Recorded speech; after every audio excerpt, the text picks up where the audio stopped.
curiosity precautions one should take before and after the vaccine? So normally the whole system of vaccination is very safe. In this case, Covishield, the vaccine that we are taking for COVID-19, is an intramuscular injection. So that means it goes all the way into your arms. So the main precaution is to ensure that it's done by a professional, which is normally the case. And afterwards, you will feel a mild pain in the muscular region where the vaccination took place or the injection took place. So just look after it, and ideally you take the injection in your non-dominant arm. So if you're a right-handed person, you take it in the left hand, or if you're a left-handed person, you take it on your right arm. So that's the main precaution you should take. Which vaccines are we using? Has it successfully passed the trial phase? What is the vaccine's efficacy rate? Right. So during the first phase of vaccination in Nepal, Covishield vaccine has been used, which is AstraZeneca, Oxford University developed vaccine. It's the same vaccine that's been used in United Kingdom, now European Union, India, and many other countries, and Australia is getting ready to use it. So that's a very safe vaccine. It's passed phase 3 clinical trial with in the clinical trial they had over 12,000 individuals, volunteers. Now with India and the UK implementing it at the national level, we're looking at millions of people who have got the vaccine. So the safety is not a problem, hardly any severe reactions, no deaths. And as far as the efficacy is concerned, in the range of 70 to 80%. So it's actually considered a very good vaccine to use against COVID-19. There is a confusion, and I should point that out. The reason people are getting a bit confused is because India, which is mass producing the vaccine we're using right now, the Covishield, even though it's Oxford University produced vaccine, India is making it in India or the South Asian region. But people are assuming that we are going to be using another vaccine that's also produced by India called Covaxin. Now that is being developed by Indian Council of Medical Research, ICMR, and Bharat Biotech, which is a biotech company. Their vaccine is a different vaccine, which is undergoing phase 3 clinical trial. The results have not been out yet, and it has been used in about 7 or 8 Indian states. But so far, it has not been used in Nepal. How long does the vaccine work for? So with the vaccine, you have to be very careful how you define its efficacy. So there's the antibody that the vaccine elicits once you vaccinate a person. Then there's the memory T cells and the memory B cells. Now, as far as the antibodies are concerned, their lifespan usually goes between 3 months to 6 months. But then there's the memory cells, the B cells and T cells. We don't know much about the length, the duration of the memory, because as we all know, the vaccines have just been developed. So the assumption we can safely say is anything between 9 and 12 months. But then it could be more, but we'll only know it once the vaccine, the people that are vaccinated have passed through that phase of at least 1 year. So we wait and see. In the future, if other vaccines are available, should we have to get the second dose of the same vaccine, or can we alternate between vaccines? So ideally, the manufacturers of the vaccine require or suggest that you take the same vaccine with that different dosage, and you take the first dosage, and after so many weeks you take the second dosage. Ideally, you take the same vaccine, but then there are instances where you may be able to take a second dose from a different company. But then you have to wait for the manufacturer to tell us whether that's possible with their vaccine or not. So COVID-19 vaccines are coronavirus but a long-term protection provide खास गरी चाहिँ वास्तवमा भन्नुपर्दाखेरि यो कति long term जाने भन्ने कुरा नै अब आगामी दिनहरुमा थाहा पाउने हो।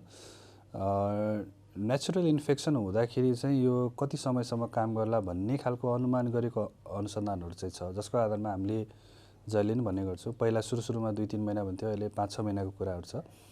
अनि त्यसपछि चाहिँ यसको जुन प्रोटेक्सन गर्ने एउटा एबिलिटी छ त्यो ड्रास्टिकली चाहिँ डिक्रिज हुन्छ भन्ने कुराहरु आएको छ। केही साथीभाइमा मैले त्यो पनि देखे कि उहाँहरुमा इन्फेक्सन भइसकेपछि अहिले भ्याक्सिन लाउनु भन्दा अगाडि उहाँले आफ्नो बडीमा एन्टिबडी टेस्ट गर्दाखेरि चाहिँ 0 भएको पनि पाएको छ।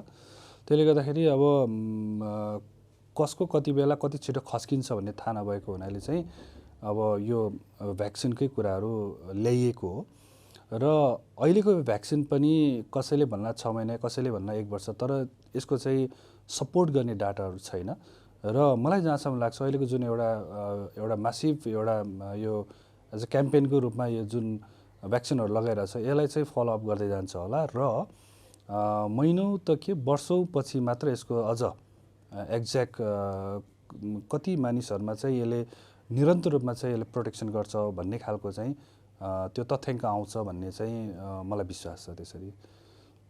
अनि अब कोही मान्छेलाई कोभिड-19 लागेर निको भइसकेको छ भने उहाँहरूले पनि भ्याक्सिन लिनुपर्छ?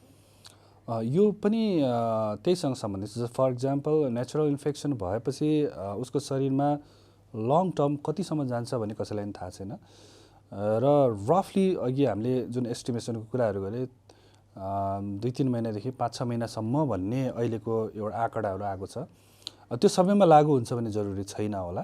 त्यसले गर्दाखेरि नै अहिलेको हालको लागि चाहिँ अहिले एट दिस पोइन्ट हैन एट दिस मोमेन्ट चाहिँ रिकभर भए पनि तपाईले लाउनु भन्ने गरेको छ किन भन्दाखेरि यो चाहिँ अब डेभलप गरेको भयो र 2 डोज लाउँदाखेरि चाहिँ अलि लङ टर्म प्रोटेक्सन दिन्छ भन्ने long term but we don't know exactly हैन कति महिना कति वर्ष भन्ने कुरा तर साइन्टिस्टहरूले चाहिँ एज्युम के गर्छ भन्दाखेरि नेचुरल इन्फेक्सन भन्दा यो डेभलप गरेकोले चाहिँ लङ टर्म यसले प्रोटेक्सन गर्छ भन्ने खालको छ। त्यो कारणले गर्दाखेरि चाहिँ उहाँहरूलाई पनि लाउनको लागि अहिलेको लागि चाहिँ एक्सपर्टिसहरूले सजेस्ट नै गरेको देखिन्छ। अनि थर्ड क्वेसन चाहिँ ब्रेस्ट फिडिङ मदर्सहरूले भ्याक्सिन लिन मिल्छ कि मिल्दैन र भ्याक्सिन लिएपछि चाहिँ ब्रेस्ट फिड गर्न कति कोर्नु? यो पक्कै पनि अलिकति एकदम क्लियर कट भएको टपिक यो मतलब क्वेसन इस्यु चाहिँ होइन।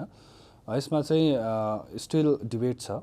अहिले पनि अब जसले कोभिसिल्ड किनभने हामी कोभिसिल्ड लगाइरहेको छौँ एस्ट्राजेनेका र अक्सफोर्ड युनिभर्सिटी डेभलप गरेको त्यहाँ तपाईँले हेर्नुहुन्छ भने चाहिँ डेभलपरहरूले जो प्रड्युस गर्ने जो भ्याक्सिन कम्पनी छ उहाँहरूले चाहिँ अझ पनि ब्रेस्ट फिड र प्रेग्नेन्ट वुमनले नलाऊ भनेर त्यो खालको सजेस्ट गरेर देखिन्छ। नेपाल सरकारले चाहिँ केही दिन अगाडि मात्र 6 मन्थभन्दा बढीदेखि लिएर ब्रेस्ट फिड गरेछ भने उहाँले लाउनु मिल्छ भन्ने गरेको छ। त्यो कहिलेकाहीँ ब्रेस्ट फिड गर्नलाई हुन्छ भनेर भनेको छ। टु बी अनेस्ट अझ पनि यसको राम्रो डेटा छैन हामीसँग तर पनि हामी एउटा चाहिँ साइन्स डेटामा रहेर कुराकानी गर्नुपर्ने भएको हुनाले चाहिँ र म्यानुफ्याक्चर कम्पनीहरूबाट पनि अहिलेको लागि चाहिँ तत्काल अब नेपाल गभर्मेन्टको बाहेकको कुरा गर्दैछु मैले लाउनको लागि चाहिँ रिकमेन्ड गरि नहालेको हुनाले हुनसक्छ आगामी हप्ता 2 हप्ता या 1 महिनामा त्यो रिकमेन्ड पनि आउला तर अहिलेको यति बेलाको जुन आज हामी टक गर्दैछौँ यो मितिसम्म चाहिँ त्यस्तो खालको सजेसनहरू नआएको हुनाले र साँच्चै भन्नुपर्दाखेरि चाहिँ त्यो खालको डाटा अनि त्यो डाटा पनि एकदम सपोर्ट गरेको डाटाहरू चाहिँ तत्काल हाम्रो हातमा नभएको हुनाले चाहिँ लैहालेर भन्नलाई पनि हामीलाई गाह्रो चाहिँ छ।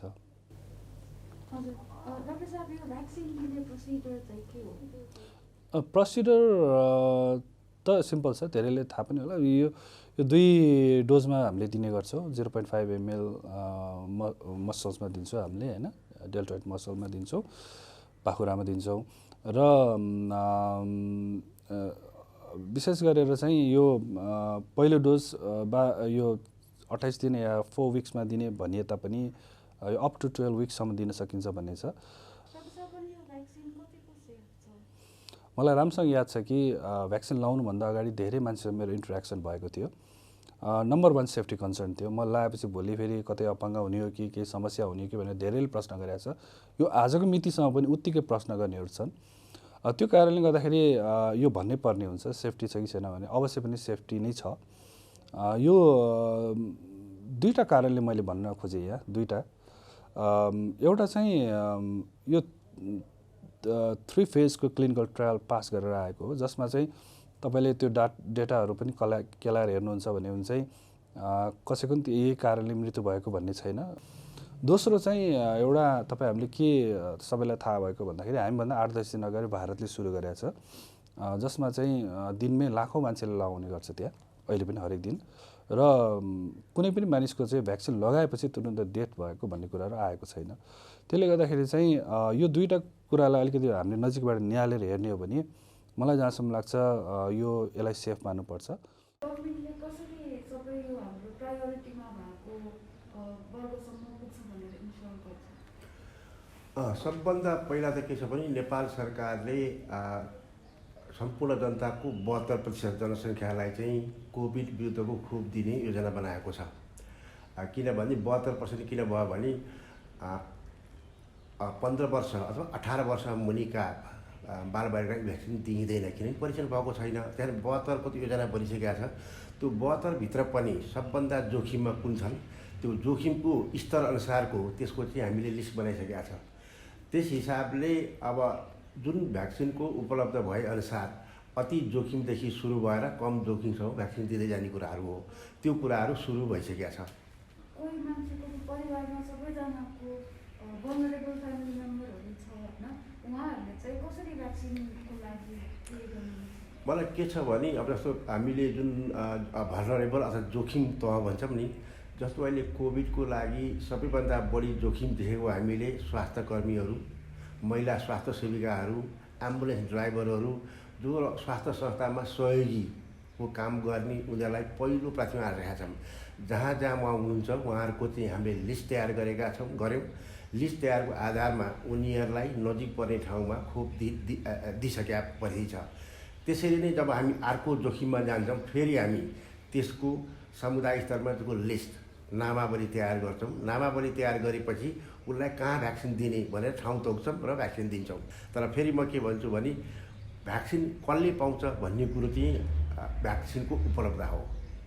जति भ्याक्सिन आउँदै जान्छ सबभन्दा जोखिमले पहिला पाउँछ, त्यसपछि अरूलाई दिँदै गइन्छ चरणबद्ध रूपमा। अब कोही मान्छे प्रायोरिटी ग्रुपमा पनि पर्दैन अनि यङ पनि छ तर भ्याक्सिन लगाउनु मन लाग्यो भने उनीहरूले चाहिँ कसरी गर्छ? अहिलेको कन्टेक्स्टमा जुन सरकारले जुन जोखिमको आधारमा प्राथमिकरण गरेको छ त्यो ग्रुपभन्दा अर्को ग्रुपले पाउने सम्भावना अहिलेको परिस्थितिमा छैन।